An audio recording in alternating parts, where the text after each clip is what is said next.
இந்த பாடல் வந்து எனக்கு ரொம்பவே பிடிச்ச பாடல். காரணம் என்னன்னா, ஏதோ ஒரு காரணத்தினாலும் என்னவோ எங்கள் தாத்தா எங்களுடைய அம்மாவுக்கு இந்த பேரை வச்சுட்டாங்க. அதனாலேயும் என்னவோ இந்த பாடல் வந்து பாடப்பொழுதெல்லாம் ஒரு தொடர்பாயிருக்கும் இல்லையா, அந்த மாதிரி. இந்த பாடலில் என்ன சிறப்புனா, இதுக்கு முன்னாடி பாடின பாட்டில் வந்து தன்னுடைய குழந்தை விளையாடுறதையெல்லாம் பார்த்து ஒரு அம்மா ரசிக்கிற மாதிரி ரொம்ப தீராத விளையாட்டு பிள்ளை இல்லையா. நம்ம எல்லாருமே அந்த மாதிரி ஒரு காலகட்டத்தில் இருந்திருப்போம். புது சேலை வாங்கி வச்சா அதை மண்ணில் போட்டு குழைக்கிறது, பின்னலை பின்னாடி பிடிச்சி வைக்கிறது, பழம் வாங்கிட்டு வந்து அதை சாப்பிட்டு கொடுக்காம இருக்கிறது, கெஞ்சிருக்கு, அம்மா கெஞ்சிருக்கு, இதெல்லாம் இருக்குது. அது மாதிரி பார்த்தவர் இந்த பாட்டில் எப்படி பார்க்குறாருன்னா, கண்ணன் நமக்கு எல்லாத்துக்குமே தெரியும் அது ஒரு ஆண் பிள்ளை தானே.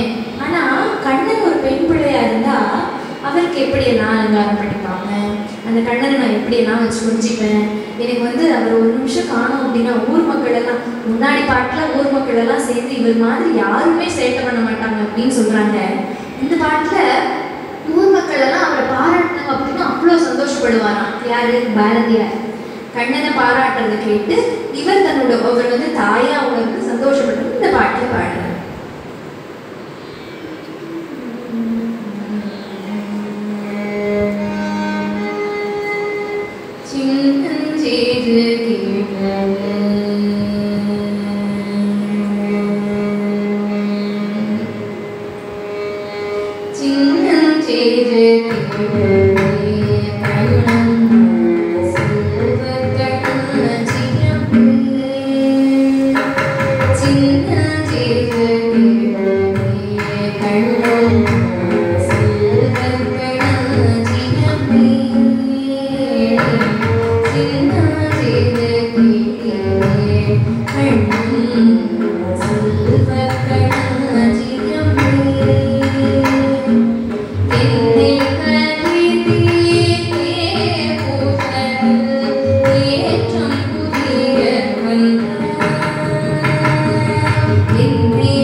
அம்மா